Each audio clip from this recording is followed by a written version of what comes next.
to identify whether you are voting in favour, against, or abstaining against the proposal that's before you. Again, that's only where there is a call for a name vote. Generally, where there are matters for decision and there's not a name vote called, we'll be using the chat feature for members to indicate their voting. At this point, I shall pause and ask to see whether members are clear on the procedures for speaking and clear on the process for voting. If members have any questions at this point, if you can indicate either in the chat feature or by using the raise hand, please. Councillor Chilcott, Deputy Leader. Thank you. Can I just confirm as a point of order that we've got nobody sat in that other room now, that we're all online, please? I believe so, Chair. Sorry, I believe so, Councillor Chilcott. Thank you. I also have, I believe, is that Councillor, I see Councillor Lawrence.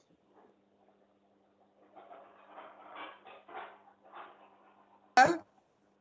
Sorry, Councillor Lawrence, did I see that you indicated to speak or not? No, it was accidental. I do apologise. That's fine. I should just do a final check on the chat, just to see if there are any other members before we then carry on. That's correct, Councillor Knoll. And again, in terms of the Q&A, sorry, Councillor Nigel Hewitt-Cooper, I believe you have a question.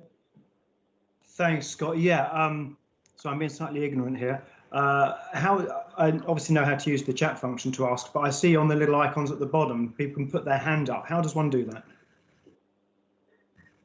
So if you literally hover over the hand feature, click that, that will indicate to myself and the chair who it is that wishes to speak. Gotcha. Brilliant. Thank you. So at the moment, I think Councillor Coles was just testing that feature, just to show how that works. So at that point, I will assume that there are no other questions in terms of both speaking and also in terms of using the chat feature.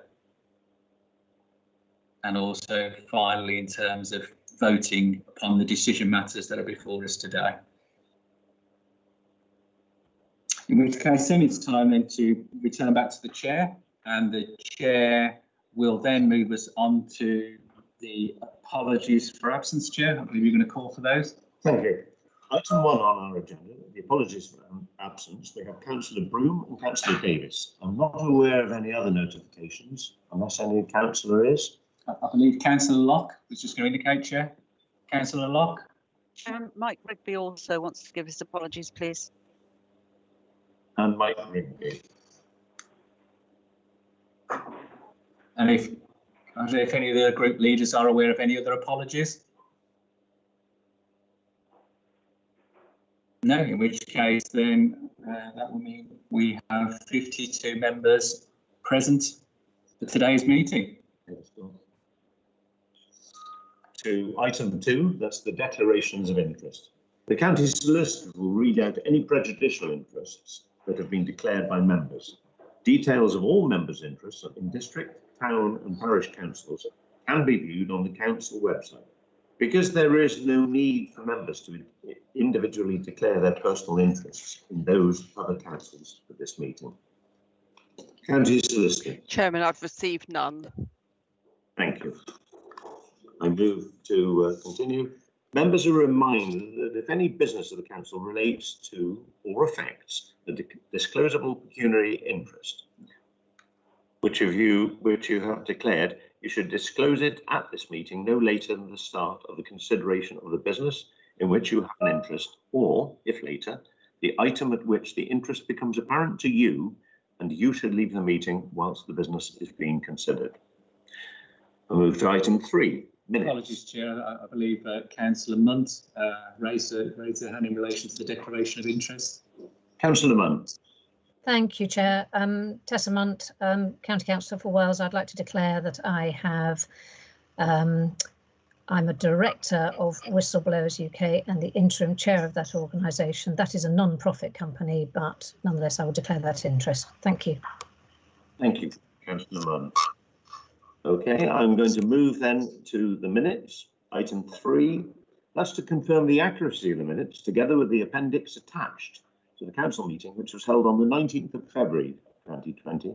And if agreed, I will sign the minutes as a correct record. Now, you should have all had an opportunity to read those minutes, and I'm not seeing anybody objecting. So I take it that you're happy that I sign those minutes as a true record. Seeing a lot of agrees coming up. Thank you, councillors. So be it. I'll take those as an accurate record. I'm moving to item 4. That's the public question time. Public questions and statements. Note that the questions, the statements and the public petitions submitted by each member of the public are detailed in Annex A to this schedule. I will shortly invite all public speakers registered to address the council and highlight that there will be a 15-second delay between speakers addressing the meeting. Each speaker is reminded that they will have up to 3 minutes to make key points and to try and not repeat points made by other speakers on the same matter. Every member has access to the statements and questions that have been submitted, and therefore I advise speakers that you may wish to summarise your key points and focus your available time to put those questions to the council. I'm now going to remind members that there is no debate on the public questions. So I will start inviting the public speakers in the following order. Number 1, Alan Debenham on 1 Somerset.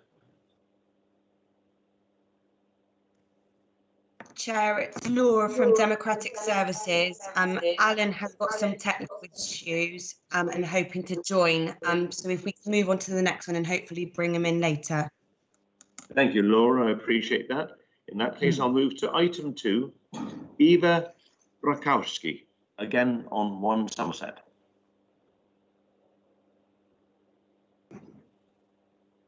Eva, are you there?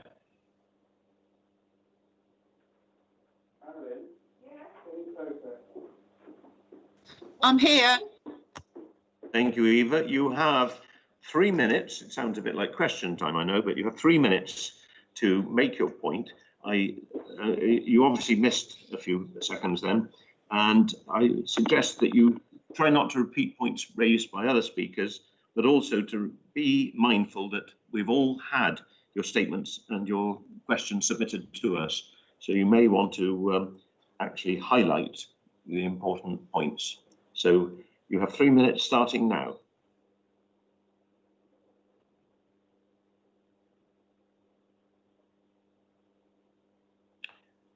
Eva, can you hear me?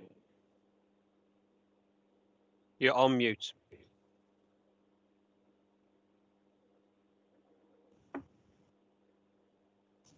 Okay, can you hear me? I can hear you. You have 3 minutes starting now, Eva.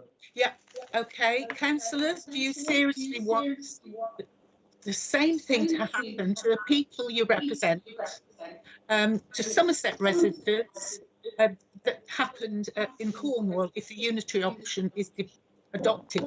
Do you want or not want wish you to continue spending colossal amounts on logos and everything else? COVID-19, do you or do you not think that it's the height of responsibility to be devoted to devolving resources elsewhere instead of taking every measure you can do in order to prevent further deaths? Now, decision making, I believe, right, sorry, I'm getting my papers in a twist. Right, I believe the government, right, consultation or not, it seems like it's, you know, part of a government plan to devolve and tempt the councillors with a once-in-a-lifetime chance to be a mayor. Also,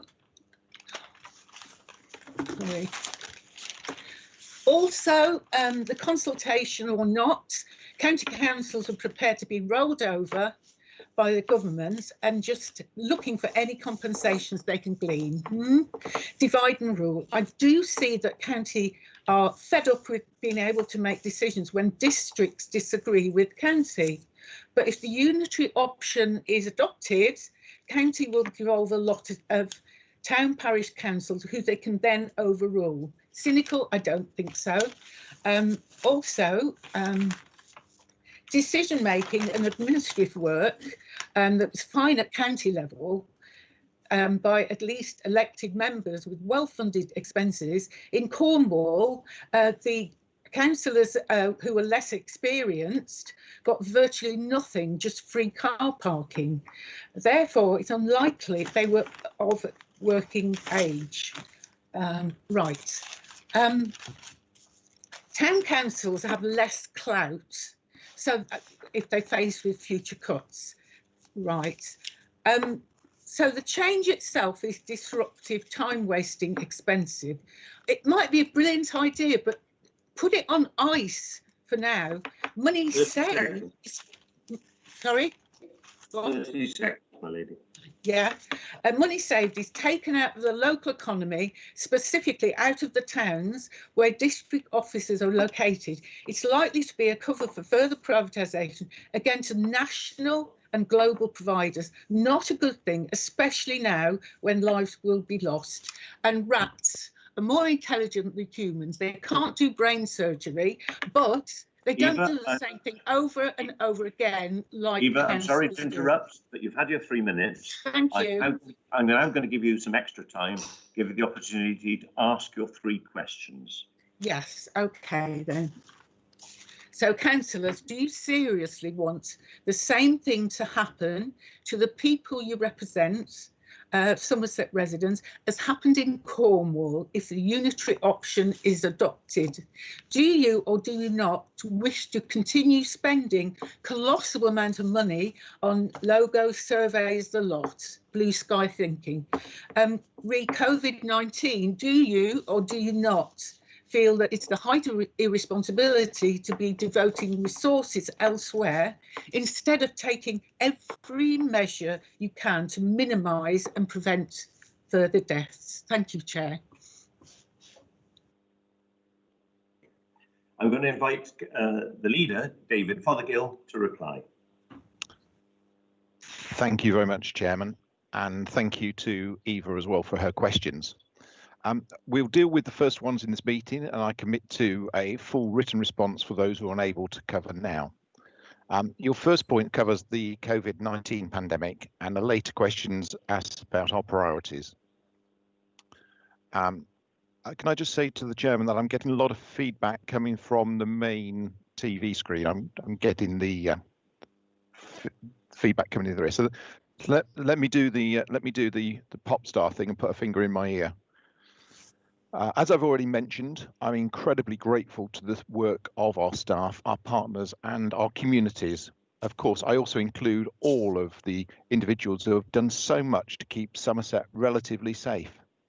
Every death from COVID-19 will touch individuals and families, and we mustn't lose sight of that. And I can assure you, Eva, that this has been our absolute priority and focus. At the same time, I'm sure you can appreciate that our services do continue. Our normal business is returning, libraries, registration services, contact centres, social workers out there and about. We've reached a time where our staff are working normally within government guidelines, such as working from home. I'm therefore satisfied that we are able to progress work on this business case without having any impact on those resources focusing on the pandemic. You ask a very specific question about local funding, car park charges, and this is the absolute nub of the unitary proposition in my view. At the moment, a district council raises car park charges and uses that funding to do all sorts of things, including run its own back office. We have a position at the moment that if you park in Taunton, you are not charged anything. But if you drive to Yeovil and quite reasonably expect that to be the same, you will get a ticket. It's nonsense. I've talked to many parishes and towns and city council, and they relish the opportunity to set parking charges in their own patch and use their resources locally. They're really excited about the prospect of having more say over local issues that affect them and their residents. That's why this business case is ultra local in its approach. As you quite rightly say in your introduction, what's not to like? Your third point relates to learning from others. There is a great deal of misinformation about the successes of other unitary authorities. Much of it is spread by district councils who don't like the idea. Excuse me. Wiltshire, Cornwall and Dorset councils have all made significant improvements to service performance for their residents and businesses, whilst delivering substantial financial savings to reinvest in their communities to address their priorities. Cornwall and Wiltshire have well-developed community networks and area boards, respectively, which enable communities, towns and parishes to shape and influence the matters important to them. You are right to point out that we must learn and our business case reflects areas of success, but also acknowledge that not all these approaches will work in Somerset. So we need to be flexible and adapt, and we need to learn. I thank you for the questions and the considerable thought that has gone into them. I'll write with responses to those questions we can't answer here and now. Next one. Thank you. I'm going to move to the third speaker, David Priest, speaking on 1 Somerset. Mr. Priest. Eva, can I just ask anybody who has their video activated if you could switch your video cameras off, please, at this point?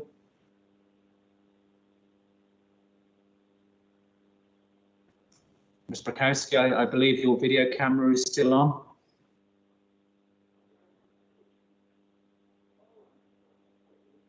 Can I just ask whether is Mr. Priest?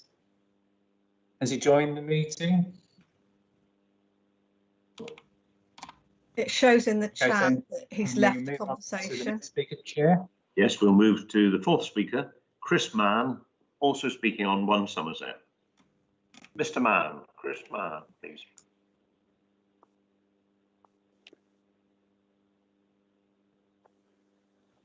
Mr. Good Chris morning, Mann, Councillor. are you there, please? Good morning, councillors. Can you hear me?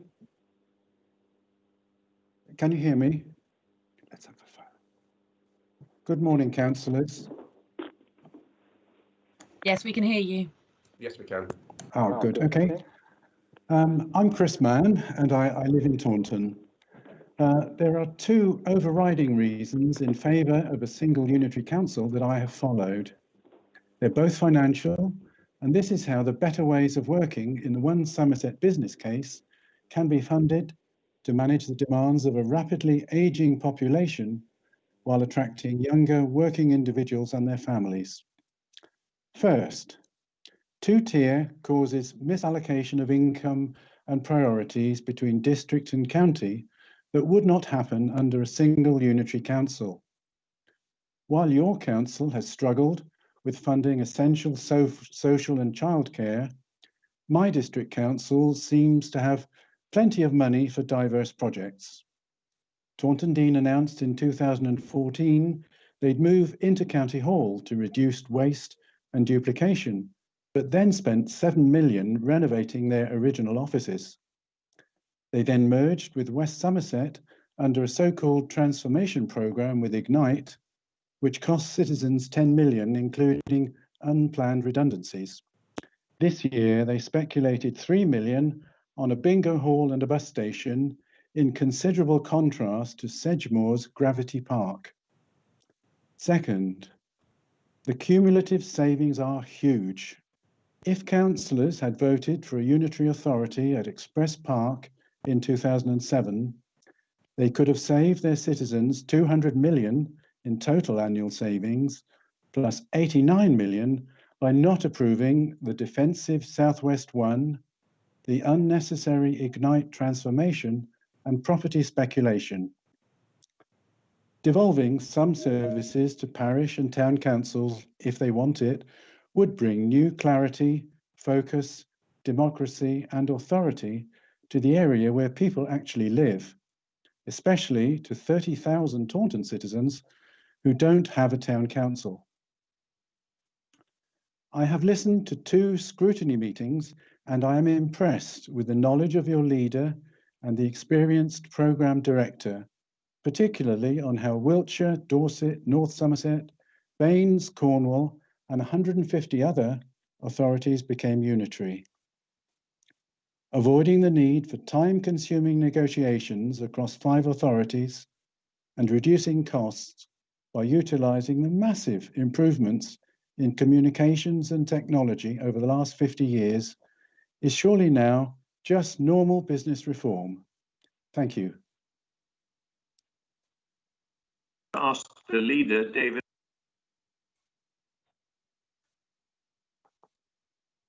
Thank you very much indeed, Mr. Mann.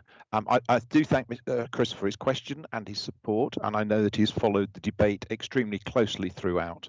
I totally agree that Taunton needs a town council, and that is one of the key principles in this business case. The same for moving resources, decisions, and influence towns to our local communities by creating a new network to link with our highly successful and hard-working parishes and city councils. I agree with him that we have a huge opportunity here. We are just all trying to get it right for Somerset. Thank you. Thank you, Councillor Fothergill. And I'm going to now call for Nigel Behan, who will also speak on One Somerset. Nigel Behan, please. Thank you, Chair. Can you hear me? Nigel Behan? Yeah, can you hear me?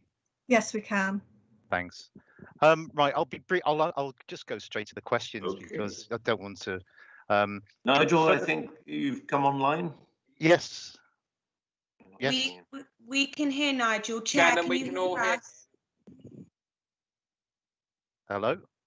Chair. Thank you, Nigel. You are online. Eva, can you switch?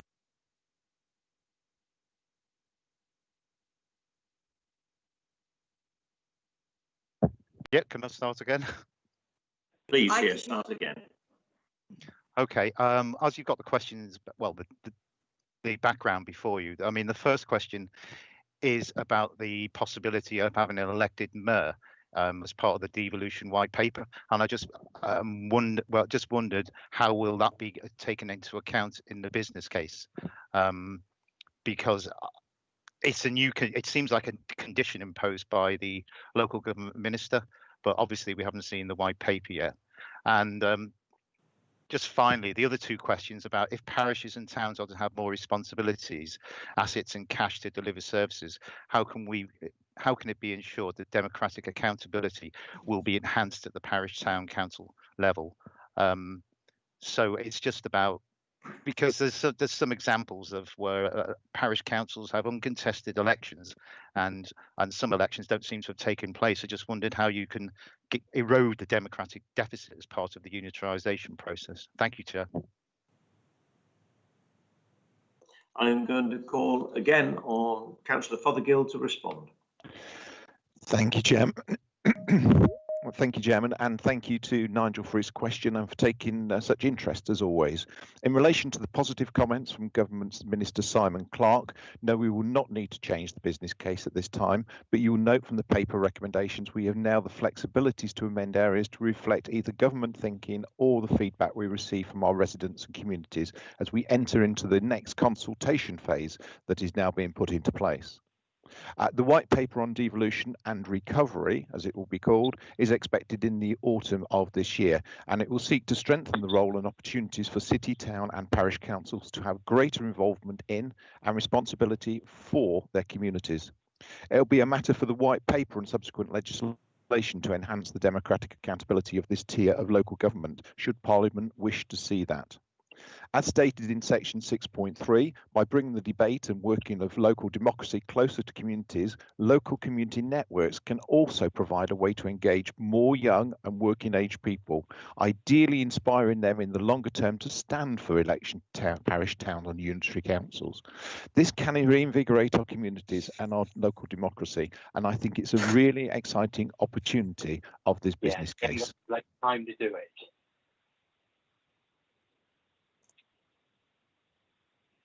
Thank you, Councillor Fothergill. Thank you, David. Beg your pardon, Nigel Behan. And I see that David Priest should be online now. Are you there, David?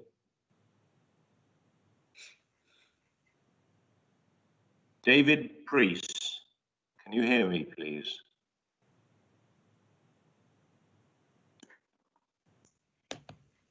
No, I'm sorry, David, Mr. Priest. Sorry, Chair. David, you've muted yourself. You'll have to unmute yourself to be able to speak.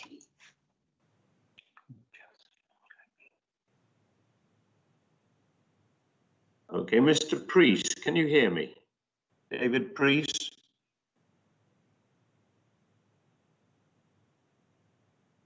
David Priest, can you hear me, please? Chair, I think he's been muted and he doesn't know how to unmute. So I will try and call him again on his mobile. I wonder, Chairman, whether we could ask the monitoring officer to read out the questions on his behalf. Laura, is there not a way you can unmute him like you can on Zoom? Ask him to unmute and then he'd click accept. Unfortunately not, but I believe he's back in. Mr. Priest, are you there? Thank you, Laura. I am. I've just suffered a power cut here in Bridgewater. I don't know. Good morning, Mr. Priest, and I'm glad you're with us now. I've just morning, explained Chair. you've got 3 minutes to read out your commentary. Please remember that we've already read your comments, so I suggest you try to use those 3 minutes to highlight your salient points. So over to you. 3 minutes. Are you hearing me now on the internet or the phone? If I turn my phone off? Leave them both on. I leave them both on is our suggestion, and we can hear you. Can you hear me? I can, yes. Excellent, excellent. Thank you. I'll start now then. Good morning, Chairman and members of the Executive Cabinet. As you're aware, I am speaking today against this proposal for the business case for one Somerset single unitary authority. I believe that you, Councillor David Fothergill, as Chairman of Somerset County Council, are not acting in the best interest of or for the residents of Somerset, the communities of which you are elected to serve, but are on a personal mission to force this new single unitary one Somerset onto us, who we do not want it. I was an elected Councillor Sedgemoor District Councillor between 2003 and 2011, when this was last proposed by Somerset County Council. We rejected it then, along with the other 5 district councils, as not being suitable business model for rural Somerset into the future, and voted against it then. Whilst it may be a model that works for cities and larger urban numbers, the diversity of the natural areas and residents cannot and should not be ignored, as one size approach will not and does not suit all. In your documents, you state that 500 were contacted by an outside canvassing company for their views. Only 500 of approximately 450,000 residents in Somerset cannot be a representative sample. Even then, in your figures, in this report stated that 81% were not fully aware of the implications of a one Somerset, wanting more information. Therefore, only 19% got the county's biased message. I can find no reference to the online One Somerset questionnaire survey that I and some others completed in the last 3 months. As with all Somerset County Council questionnaires, we want to know what others responded and commented without any breach of their personal data. The way the questions were posed were biased towards accepting this proposed one Somerset project, with no other real option.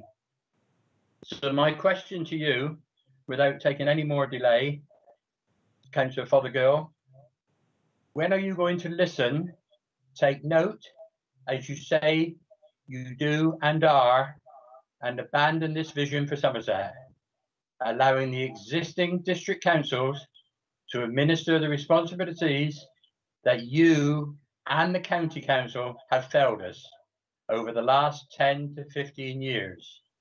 And in doing so, abolish Somerset County Council, do not have a one Somerset, but in actual fact, give your powers to the district councils who are closer to the communities. And then further on from there, in your one Somerset, you actually have two Somersets. You have a lower tier, which is the parish and town councils, who are expected to take on all the responsibilities that you, in the new administration of one Somerset, do not want to deal with. Under 16 I'm sorry to assets, interrupt you, Mr. Priest, 19 you've had your services. 3 minutes. Yes. Would you like to raise your questions, Mr. Priest? You've had I've your 3 raised the minutes. question. Okay, so you're content, The you've question said. is, I'm just finishing now, and the question is, as I put it, when are you going to listen and take notice of the residents, the district councils, and the residents of Somerset who do not want this imposed on us? That is my question. Thank I Mr. know Priest. this will go through council with a nod and a wink today.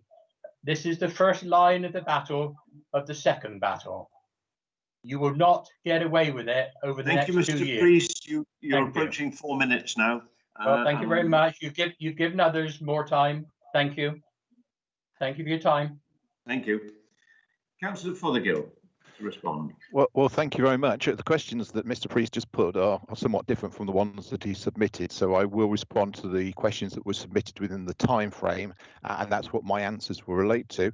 I will just pick up one specific point there where he talks about unitary authorities and not working in urban areas. I'm sure the people of Herefordshire, Wiltshire, Cornwall, Durham and Shropshire would actually disagree with him, as they're not urban areas. But let me move to the questions that he put to us before the meeting, and I'll respond accordingly. So thank you, Mr. Priest, for your questions. There do seem to be a little bit of misunderstanding in your questions, though. The proposal does not abolish the district councils, leaving the county council intact. In fact, it abolishes all 5 councils, and that is an absolutely critical point, that all 5 councils will be stood down. You also suggest that Somerset County Council, in your questions, is running a deficit and has done for many years. I have no idea where you believe this and where you've got that idea from, but this council, like the district councils you mentioned, has by law to present a balanced budget, which we do every year. There is no deficit. In fact, we have built up our reserves considerably over the past 2 years, which has stood us in great stead for the pandemic. You talk about the way we promote a single unitary solution for Somerset. That is because I absolutely passionately believe it is the very best option for our county and our residents. I do accept that others disagree with me, and we are here today to debate that, but I'm convinced that a single unitary authority will deliver for Somerset and its residents. My final comment to you relates to the unsubstantiated inaccurate comment about a government £20 million sweetener to encourage voting. I've absolutely no idea where this has come from. There is no £20 million, there is no sweetener, and you do a disservice to all councillors who will be voting today according to their beliefs, their principles, and doing what they believe is best for Somerset. Not all will agree with me on this business case, but I'm sure they will all agree with me on that very fact. Thank you. Thank you, Councillor Fothergill. Right, I'm going to see now if Alan Debenham has joined us. If Alan is not here, I'm going to ask Scott, the monitoring officer, to read out his question. Alan Debenham, please. Chair, Alan Debenham still hasn't yet joined us. Okay, thank you, Laura. In which case, I'm going to ask Scott to read it, I think, because we can't hold up business. So, Scott, if you'd read his question, please, from Alan Debenham. Certainly, Chair. So the statements and 3 questions submitted by Mr. Debenham are regarding the One Somerset proposal. His statement reads, regarding local government reorganisation, personally I still prefer the abolition of the county council and devolution of much more unitary power to districts, using close collaboration over major matters as necessary, and it currently exists via the Somerset Waste Partnership, and for parishes to do a lot more of district councils' local services work. In other words, devolution downwards, not upwards, to get things well prepared for the real pandemic of climate emergencies, even bigger collapse in social and economic order, brought about by a severe shortage of food and other essential resources.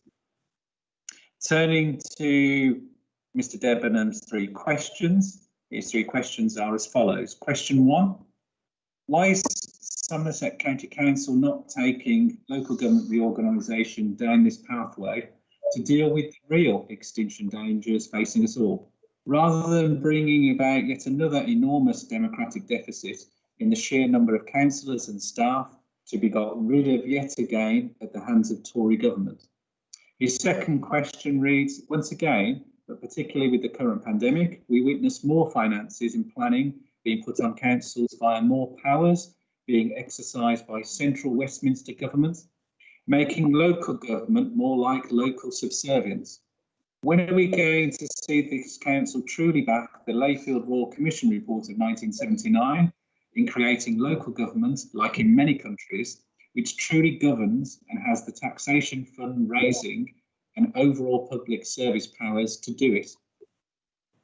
Mr. Debenham's final question reads, as we now witness funding arrangements for the County Council and other councils to assist in dealing with the serious adverse effects of the present pandemic, once again, compensatory funding allocated centrally to cover extra services now demanded of local councils is welcome but inadequate, and causing yet more financial constraints on top of the decade of austerity cuts gone before.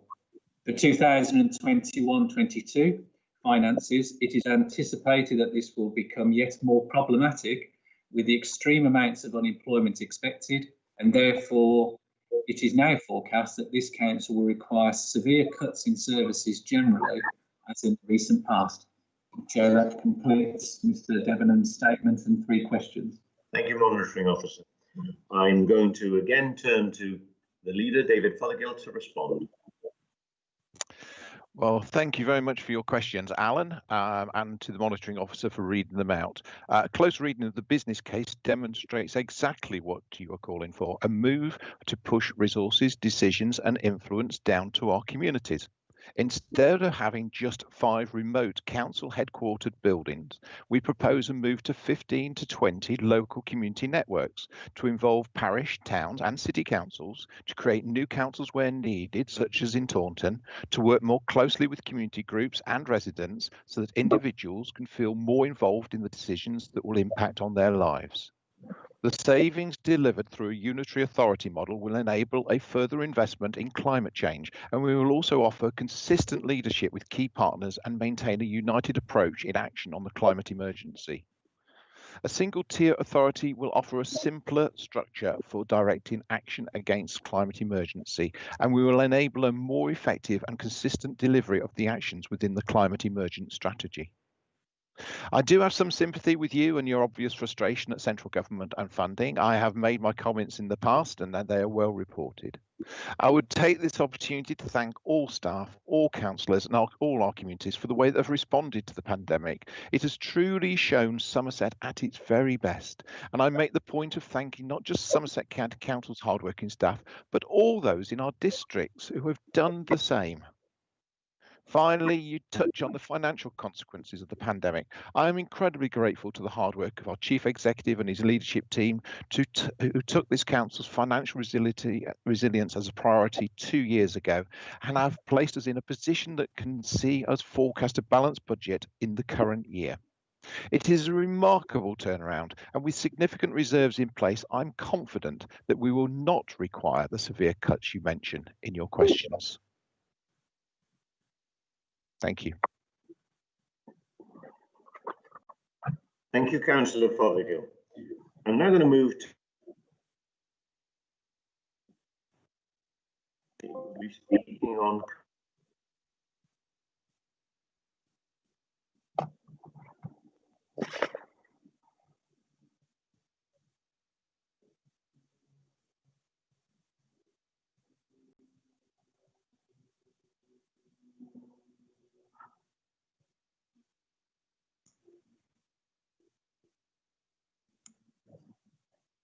Chairman, I'm conscious that I'm sitting in the same room as you, although a long way away, fully socially distanced, and I'm conscious that I think your technical connection has just broken at the moment. I think IT will be with us. So for the benefit of everybody else on the call, there is a slight a slight pause at this moment while we bring the chairman and the monitoring officer back online. So if you could just bear with me.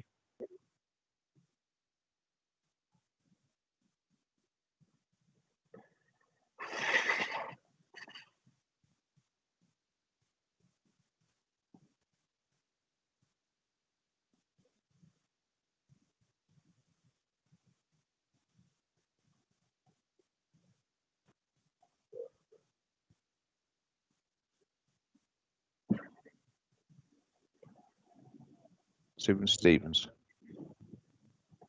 Yeah.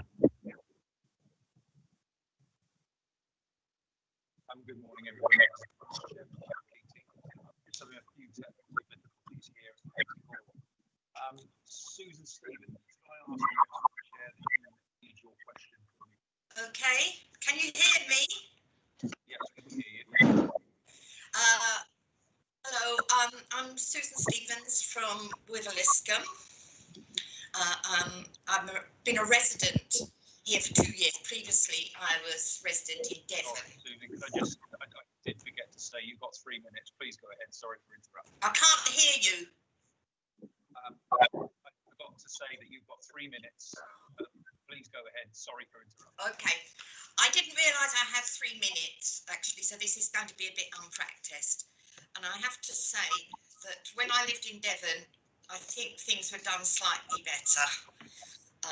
Devon does seem to be less secretive in its dealings with the public, and also it does involve a little bit more public consultation.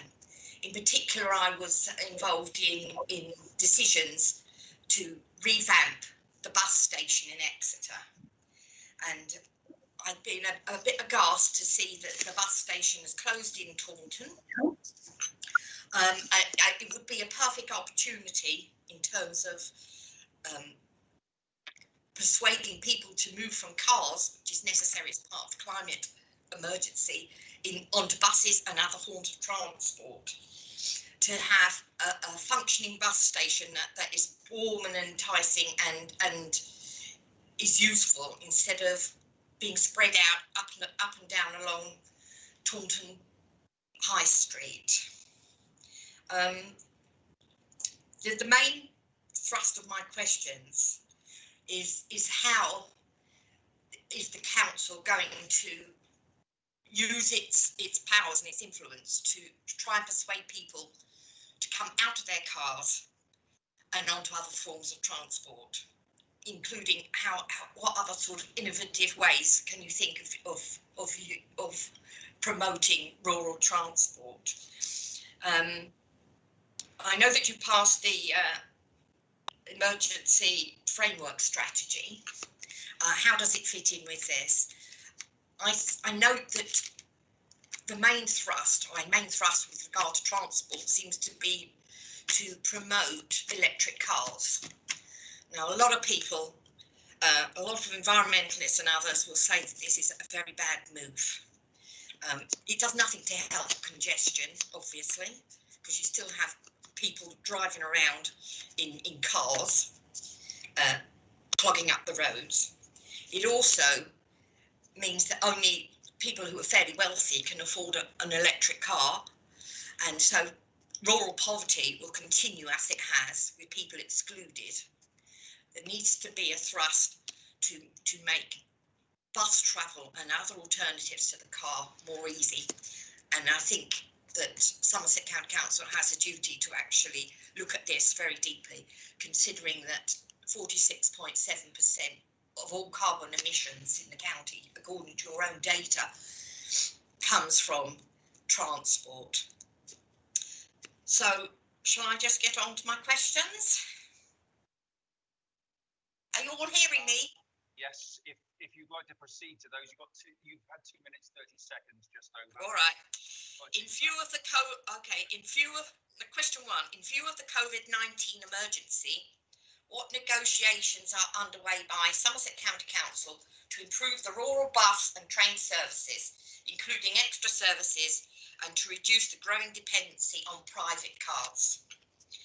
Number two, As Somerset is predominantly a rural county and has a very poor train network, shouldn't Somerset County Council be supporting and increasing bus services and innovative ways of providing this? Thank you for listening to me. Thank you very much, Susan Stevens. Can I call on John Wood, member, to answer those questions, please? Thank you, Susan, for that question. We work closely with bus and rail operators throughout the COVID-19 incident to ensure that any decisions about changes to service provision by operators took into account our views and insights. As an example, we provided insights to rail operators about health service needs as a part of their decision-making processes for reducing timetables. Public transport usage has fell to a very small proportion of the usual patronage during lockdown period and has been steadily rising as restrictions have been lifted, as has car travel. Bus travel has been actively discouraged by the government until only a few days ago. We work with operators and government during this period to secure additional funding to keep public transport operators running.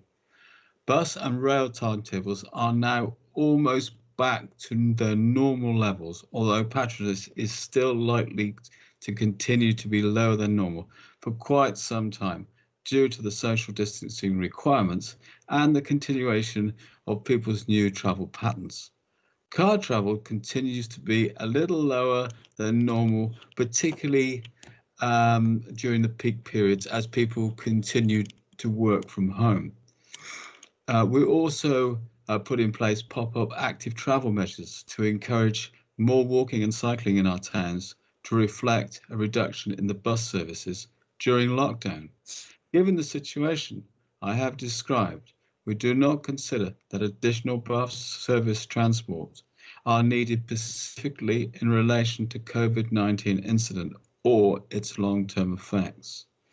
School transport is likely to require additional bus capacity in September for social distancing, and we'll be working with the schools to understand the demand and ensure suitable service is provided. On your second question, separate to any COVID-19 issues, we have agreed additional investment in public transport services in this year's budget, which we now will be procuring, and we have also bid for 1.5 million from the government's Rural Mobility Fund to roll out new demand response transport service. Thank you.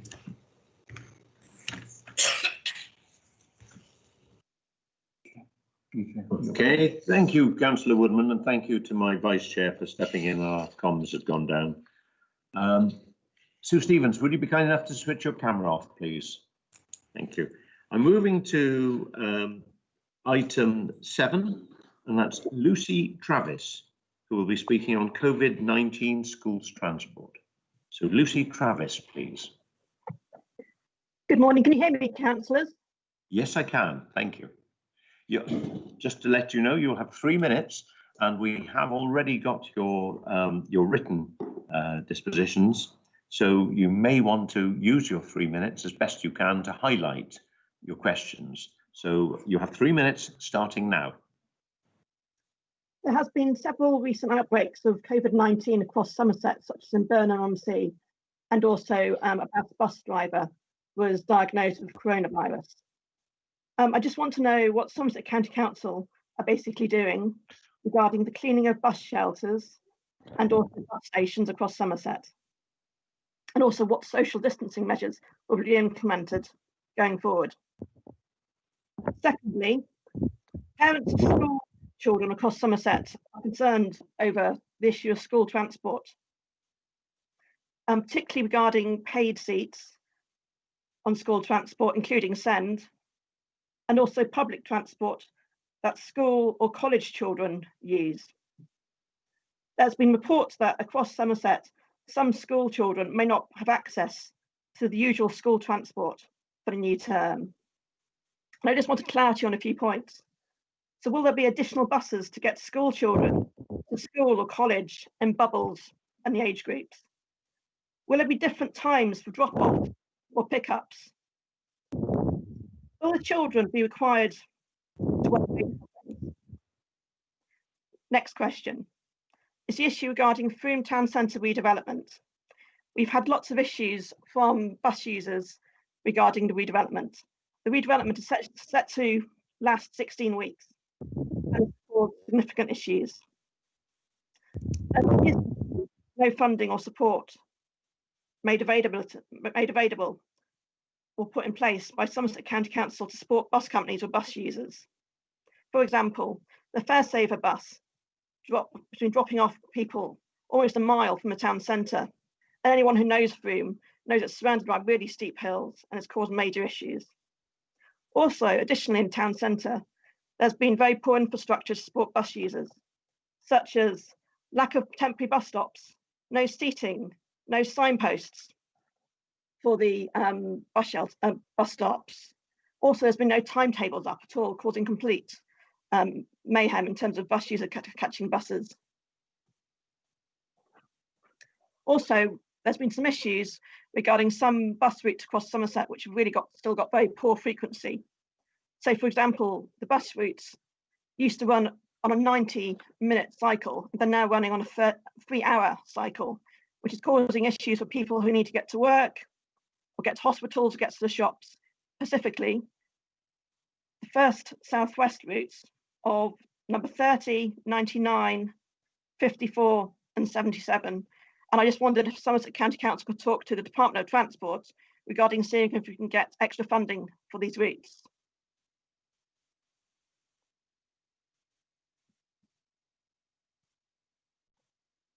Hello, can you hear me? Lucy, yeah.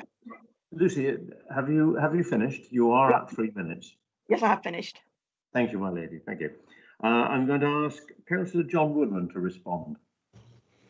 Well, first of all, thank you, Lucy, for those questions. I'll try and go through them in order. Somerset County Council do not own the bus shelters, other than one at the Gateway Park and Ride. Bus shelters are owned by district councils, town or parish councils. Major bus stops where significant numbers of passengers congregate in town centres are owned by district councils and maintained by private companies as part of advertising deals. These shelters are regularly cleaned and maintained as part of these contracts. Bus stations and interchanges are again owned by district and town councils and are also likely to be subject to contracts with private contractors for cleaning. The bus station at Bridgewater, Wells and Yeovil are managed by first group companies on behalf of the relevant district councils. Many busy bus stops in the county have signage in relation to social distancing. If not in the shelter, then on the pavements or separate signage. But bus stops, especially in rural areas, do not have this. However, overall bus passengers in Somerset remains low and social distancing at these stops are possible. Bus passengers, more than most, will be aware of social distancing rules, though the messaging already provided by local authorities and bus operators and central government as well. Will there be additional buses for schools? Will there be a bus? I'll answer that question. Yes. Where schools have staggered their starts and finish times to allow them to be more effective to manage the access and egress arrangements of separate bubbles, we'll be contracting additional vehicles to facilitate this. Will there be transport be marked out for social distancing? No, there is no requirement for social distancing on closed contract school transport vehicles. We will be grouping school children by bubble on each vehicle, though, where the schools request this. Your other question is, will there be different times for drop-off and pickups? Yes, there will. Where this has been requested by the school as part of their management strategy, we will be doing that. There's another question, will the children be required to wear face coverings? No, there is no requirement for them to do so. However, we would strongly recommend that all users of buses wear face coverings.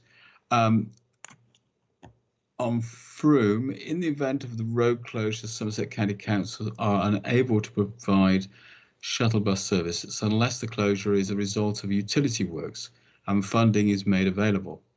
In the case of Frome Marketplace, we would expect operators to advise their passengers, but we would normally make arrangements for additional information at these bus stops. We will make urgent arrangements for our quality inspector to check the stops in the marketplace and place appropriate notices. We will also look at if there's additional timetable information can be provided at Cork Street as well. Thank you. Thank you, Councillor Woodman. I'm now going to call the 8th speaker, David Redrell. He will speak on COVID-19 transport. David Redrell, please.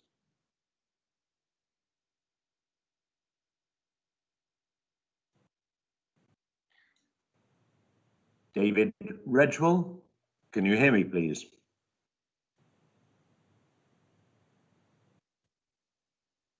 Okay, I'm going to move to the 9th speaker, Tracy Harding, who's going to speak on COVID-19 transport. Tracy Harding, please.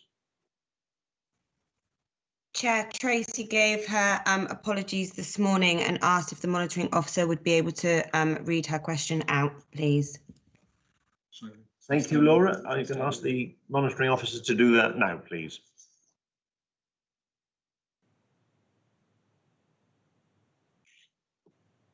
Thank you, Chair. So the 3 questions that have been submitted by Tracy Harding are as follows. First question is, given that the West of England Combined Authority and Wiltshire have multi-operator bus tickets, is it something Somerset can look into instigating across its bus network? Second question is, if Somerset becomes a unitary authority, if Mendip merges with Baines, will that mean the West of England Combined Authority takes over the public transport services? And what arrangements will be in place to maintain cross-boundary services with the rest of Somerset? And her final question is, what is Somerset County Council doing about reopening and fitting COVID-secure screens at the tourist information points at bus stations such as Wells, Yeovil and Taunton? And where are the other information points in the county going to open? Thank you, Scott. Councillor John Woodman to respond, please.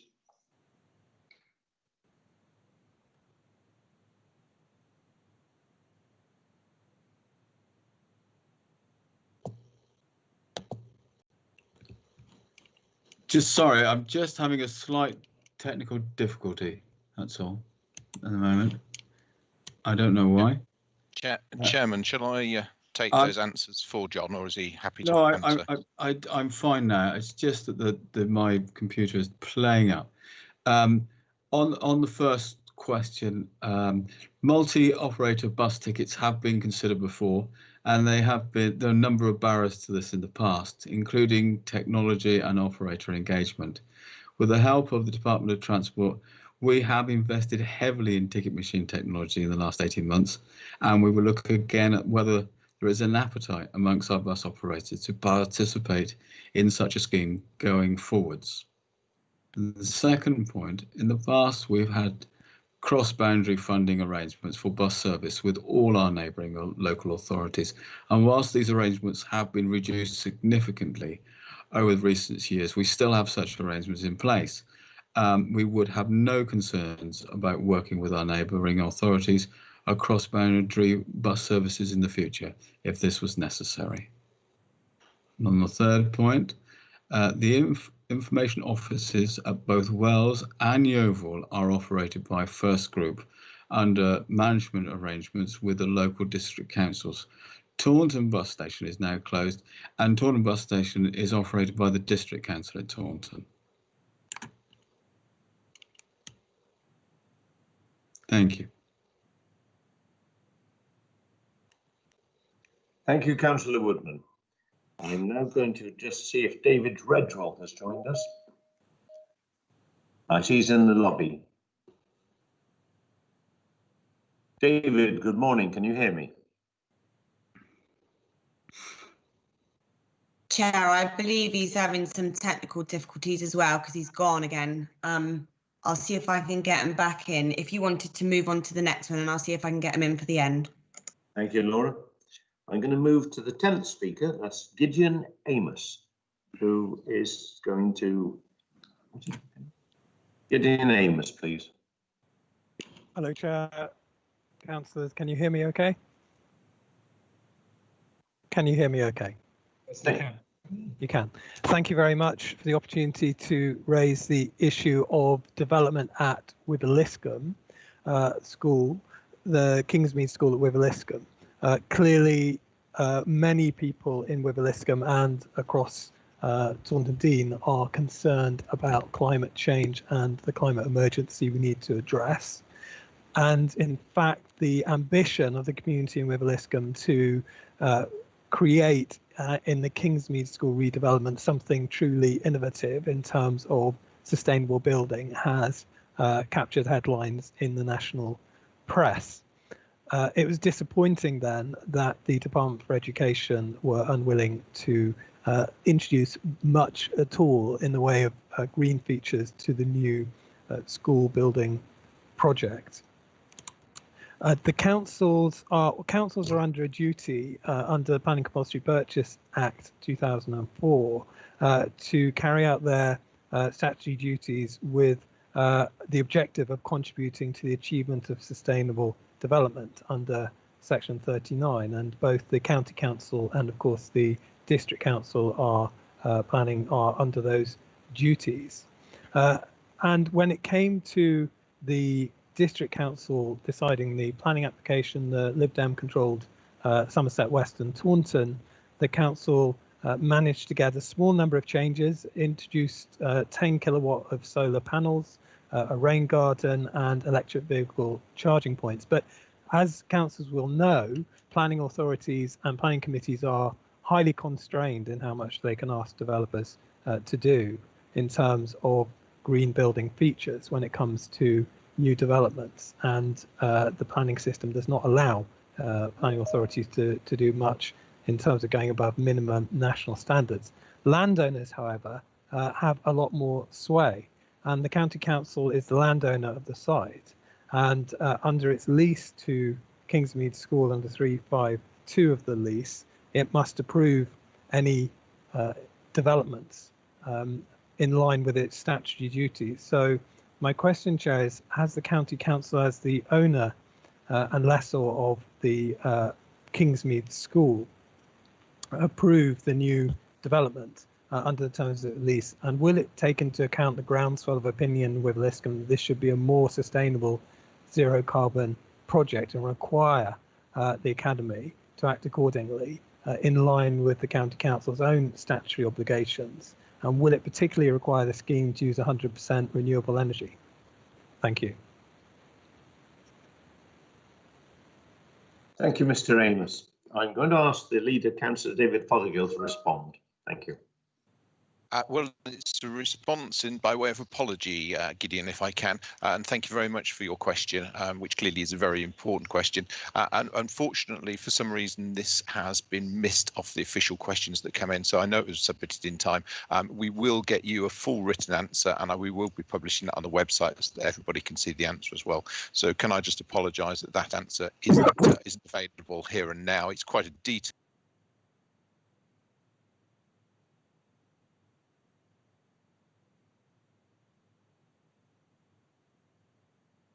Thank you, Councillor Fothergill. I'm going to now try and see if we can track down David Ridgewell, please. COVID-19 transport. David, are you there? Can you hear me? David Ridgewell, are you there, please? Can you hear me? I'm on the call. I can hear you very, very faintly. Okay, I'll try speaking a bit louder. My question is about the bus infrastructure in the county and COVID-19. I recently went and checked a number of bus stations and stops, mainly the interchanges, and found to disappointment that there was no notices about both social distancing or COVID-19 wearing of face coverings. I was extremely concerned with the numbers of people at Wells bus station that weren't following through that procedure. and also at Bridgewater, and also around the Castle Way area around the bus station in Taunton. I do think there's some action needed here by the county as transport authority or the district councils, I don't mind which, to make this area safe and to make sure that we don't have what is known by the Department for Transport as super spreaders, as there is guidance to both parish, district and county councils, transportation authorities on making sure this is safe.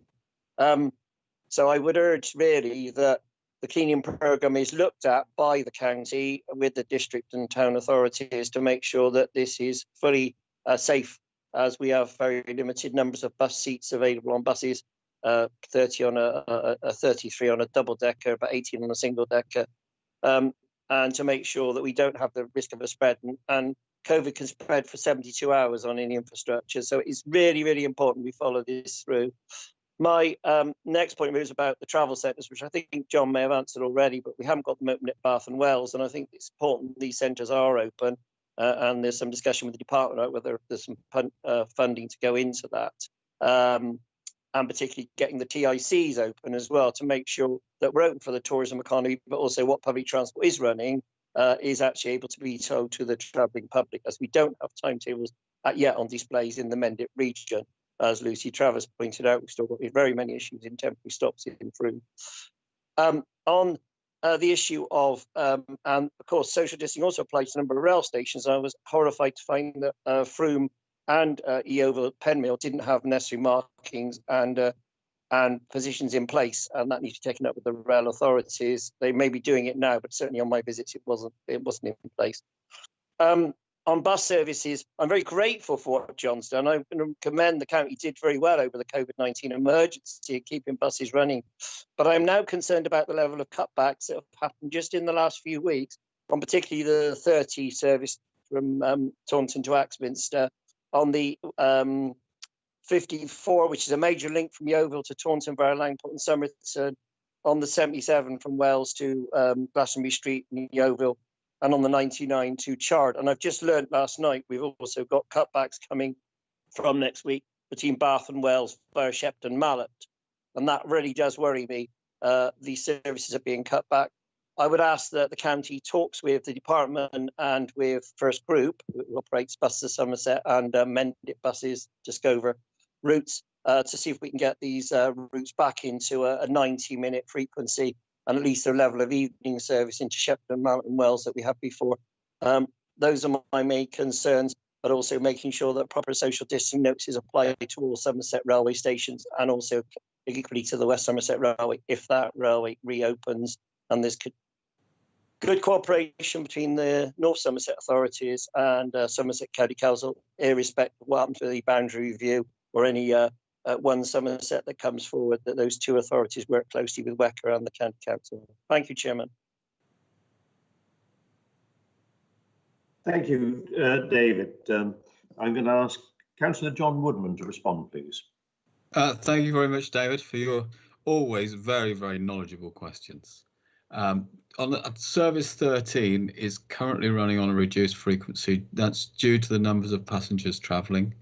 We are in constant contact with Buses of Somerset regarding the frequency of their commercial bus service, and at present they do not believe there is sufficient demand to increase the service.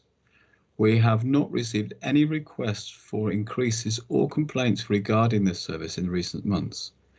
Service 19 has not been reduced during the pandemic and remains at its normal frequency of 120 minutes. Services 54 and 77 are currently operated at a reduced frequency.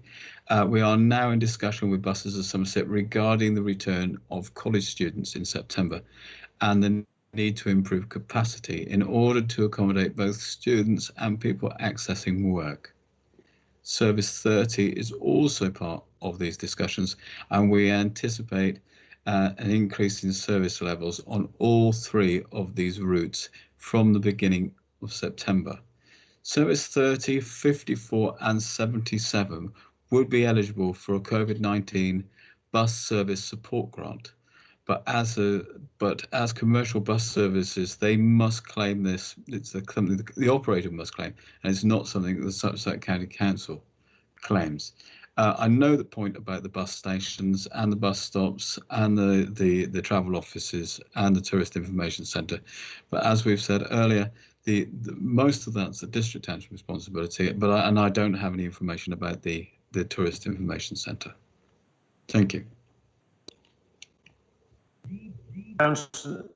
Thank you, Councillor Woodman. That's the last of the questions that we have before us. I think everybody now has had the chance to speak, including those that were missing at one stage. I'll move to item 5. That's my chair's announcements. Now, I'm not proposing to list them all. They were in the chairman's report, and we had quite a few before lockdown. What I do want to stress is particularly my thanks and those, I believe, of Councillor Fothergill and his cabinet, and virtually all of us councillors here at Somerset County Council, of the immense debt that we owe to our staff, to the volunteers, especially at places like Frome, and our service providers.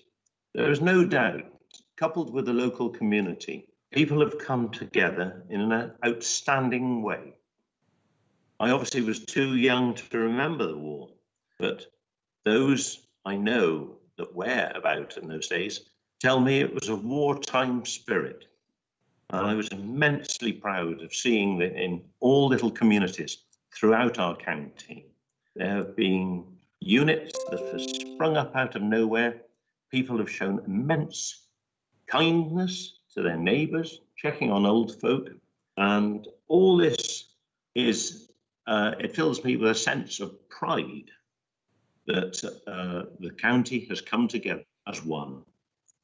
Politics have gone out the window, and we have served our public, and the public have served us. They have helped us tremendously.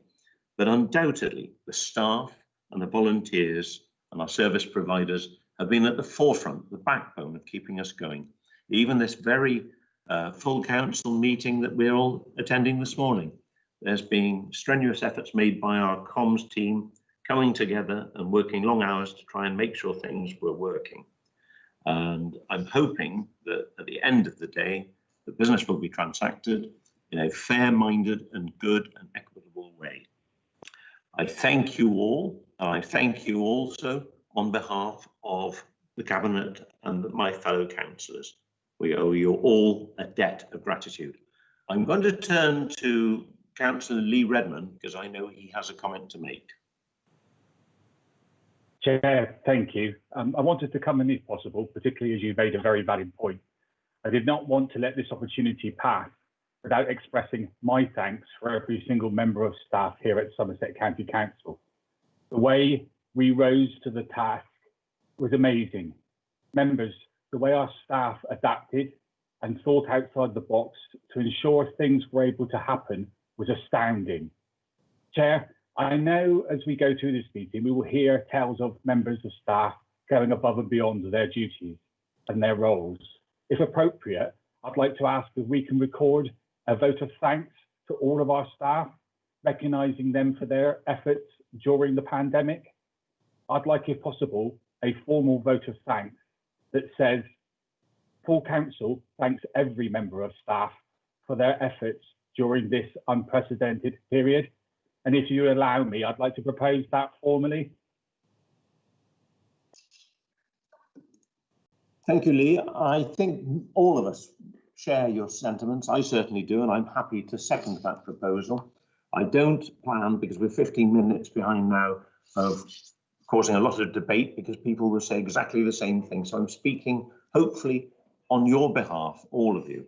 So I think we'll vote on that. And just see, simply, I'm going to call a vote proposed by Lee Redmond, seconded by myself as chairman, a vote of thanks, which we will communicate to the staff, our volunteers and our service providers in due course. Scott, can you deal with the voting? Yes, as I indicated at the start, where members use the chat feature, I can already see lines of councillors' names, all indicating wholesome and unanimous support towards that proposal. So I would suggest that that motion is carried, and therefore the proposal is agreed. Thank you very much, councillors, for that, and thank you, Lee Redmond, for bringing it to the council chamber. I'm very grateful. I'm going to now move to item 6 on your agenda. It's a decision item, and it's the report of the leader and the chief executive for decision. This is the review of the emergency, democratic and decision-making arrangements for the council. Item 6 is going to be introduced by Councillor David Fothergill, leader of the council. Thank you very much indeed, Chairman. I've actually changed headsets now, and one of the two people are saying that my volume's maybe not what it was. So if there is a problem, perhaps somebody could let me know. But I'm pleased to bring forward this paper, and I will be handing over very shortly.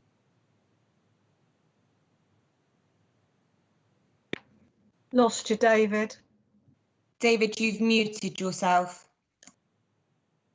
There we are. Is that better? Am I back now? Thank you. Yes, you're back. Thank you. So very shortly, I'll hand over to the Chief Executive and the Monitoring Officer to take us through this paper. And I'm absolutely delighted that Councillor Jane Locke has agreed to second it, and I'll hand to her in a moment. When we moved to the COVID pandemic back in March, then we were in a very strange place, and none of us knew what was coming. And I think it was absolutely right at that time to make the decision to move emergency powers to allow the democratic decision-making process to suspend. But now is the time to take those powers back. We've already talked about how we're coming through this pandemic, and always conscious that there may be a second wave. But for us in Somerset, we are trying to return to some sort of normality, and it is right that these powers are brought back. So I'd like to hand to I think firstly to the monitoring officer. To Patrick first, as the Chief Executive, to talk this through, and then to Scott, and I'm sure Jane would like to say a few words as well. Over to the Chief Executive. Councillor Fothergill, thank you very much. Hopefully everybody can hear me. First of all, if I may, could I say thank you to Lee and the chairman, and to everybody who voted through that, if you like, that vote of thanks to all staff. It is usually appreciated. It's always, of course, a privilege and honour to work for the people of Somerset, and in difficult times, it's humbling to see the organisation stand up. So your thoughts to come back with that vote are appreciated, and we'll make sure that we extend that to all officers of the council so that they can see the degree of appreciation. So thank you, which actually links nicely to this item in many ways. And I'll set off with another thank you to allow emergency powers such as this. I know is not given lightly, and there's a huge amount of trust. At the end of the day, we are a public body, we're a council, and of course the democratic process and the leadership of politicians in this time is vitally important. So ceding a degree of that to myself and my team was appreciated. Your trust was appreciated, and if I may say, well, first of all, I'm hoping that we discharge those duties to your satisfaction over the last 3 months, but I must say none of that would have been possible without that trust and that support that everybody who I've spoken to on this call has given to myself and my team. So thank you very much for that.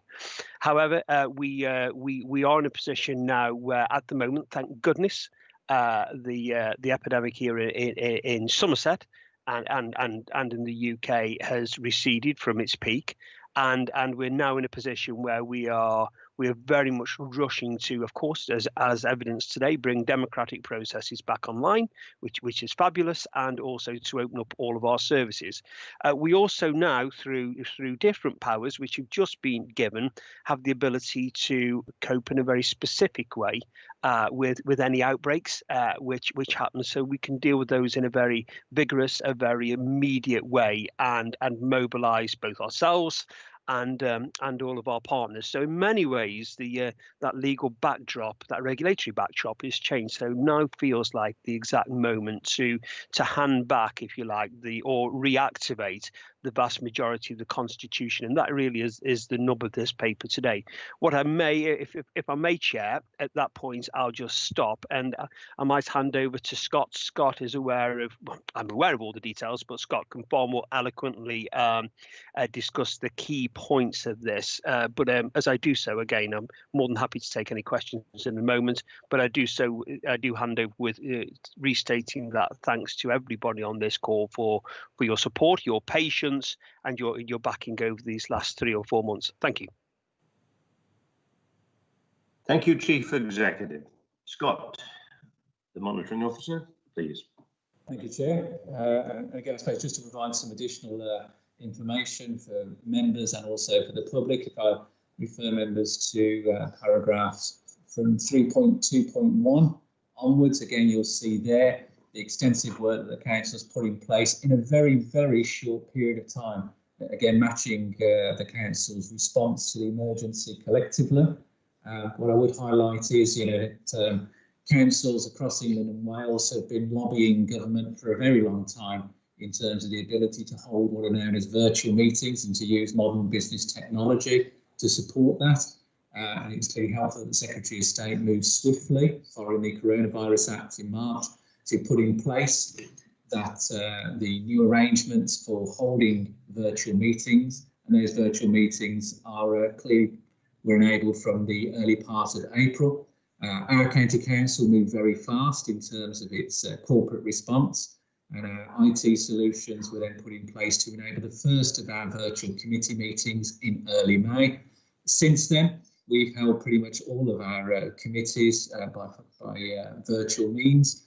We have also, and it's an important point just to highlight, and it's set out in 3.2.3 of your papers, it's also important to recognise that we also host a number of meetings for partner councils.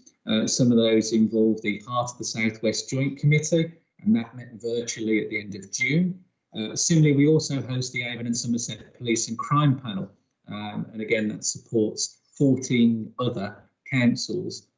So again, in terms of our collective virtual meeting and corporate support, it's important that those arrangements have also continued during the pandemic period. I think the only other point I just want to highlight, certainly for the benefit of members, is you'll start hearing a modern terminology as well. So we've heard about virtual meetings. Another thing that you'll hear more of over coming months are what are known as hybrid meetings. Hybrid meetings are where effectively you have both members and the public in a physical venue, but you also have members and the public joining remotely, and both of those groups participating in the meeting, and then also being able to vote using being at physically in a meeting and joining electronically as well. Now, unfortunately, those hybrid arrangements still require some further amendments to regulations and further guidance from government in order to support those arrangements. And I know as a sector, local government will be continuing to lobby the government regarding that matter. And that's particularly because the current regulations that we have the benefit of holding meetings like this, those meetings are due to expire in May 2021. So I know that across the sector, and certainly speaking to colleague monitoring officers of other authorities, there is certainly a common feeling of wanting to further lobby and support the government in putting in place the extensions to these virtual arrangements. And at that point, Chair, I'm more than happy to take any questions. Clearly, you can set out you can see the results of the review in paragraph 3.2.9.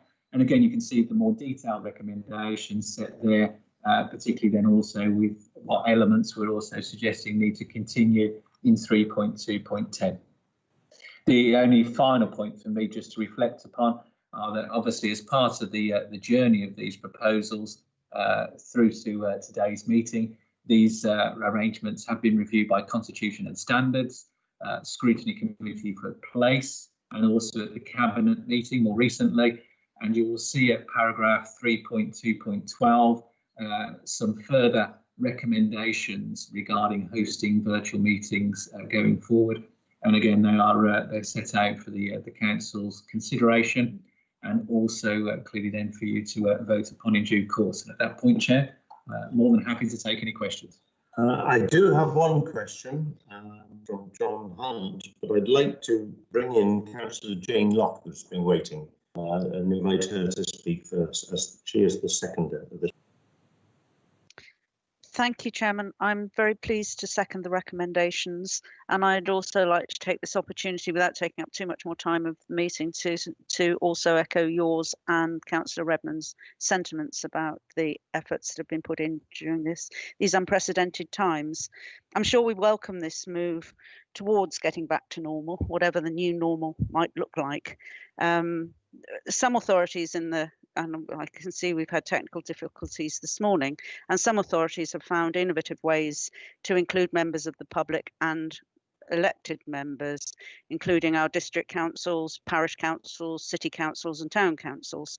And I look forward to moving towards hybrid meetings, which I think are already taking place in some parts of the country. November's meeting may well bring further changes, and I'm sure we all hope that they are positive ones. I'm pleased to second this. Thank you. Thank you, Councillor Jane Locke.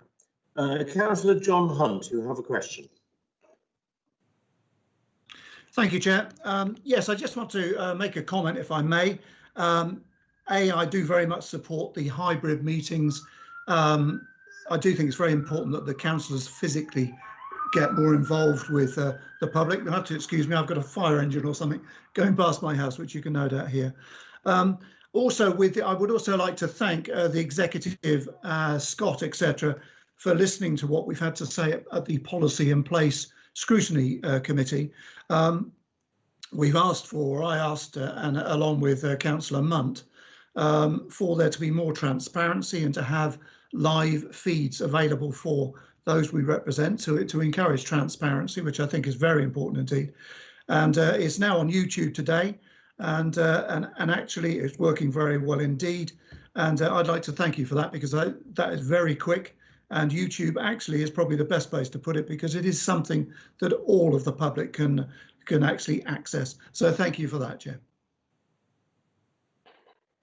Thank you, Councillor John Hunt. I appreciate your comments.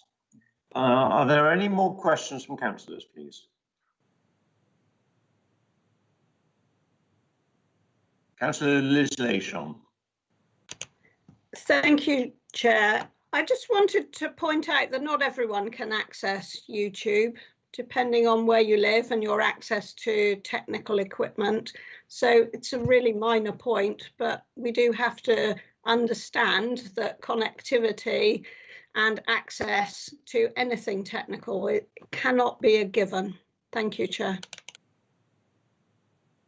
Thank you, Councillor Liz Lashon. I think that is exactly where hybrid meetings should become a benefit. So we'll wait to see in due course. Any further questions? I don't see any raised. So I'm actually now going to ask Councillor Fothergill to respond if there were any outstanding questions, which I don't believe there are. I don't believe there are either, Chairman. I think that this returns us to business as usual at the council, and it's been a strange few months since we took that decision back in March, but I'm pleased to see that we're returning, and I'm delighted that it's being supported cross-party. So I would move the motion for a vote. Councillors, you've all got the recommendations in front of you and the democratic and decision-making arrangements. I propose we move straight to the vote, having had a proposer and a seconder. And I will ask Scott to administrate the vote now. Again, I can see members are already using, as I advised earlier in the meeting, if they could use the chat feature.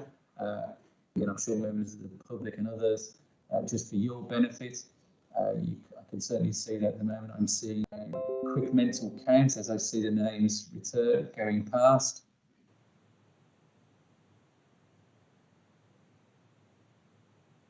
And I believe we're past at least halfway, in which case then these the recommendations are agreed by majority, and therefore those recommendations are agreed.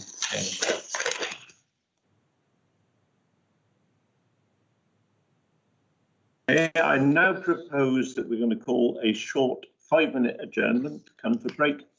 And by Scott's time, it is now 11:37. So we will return here in 5 minutes. Thank you, councillors. Thank you, officers.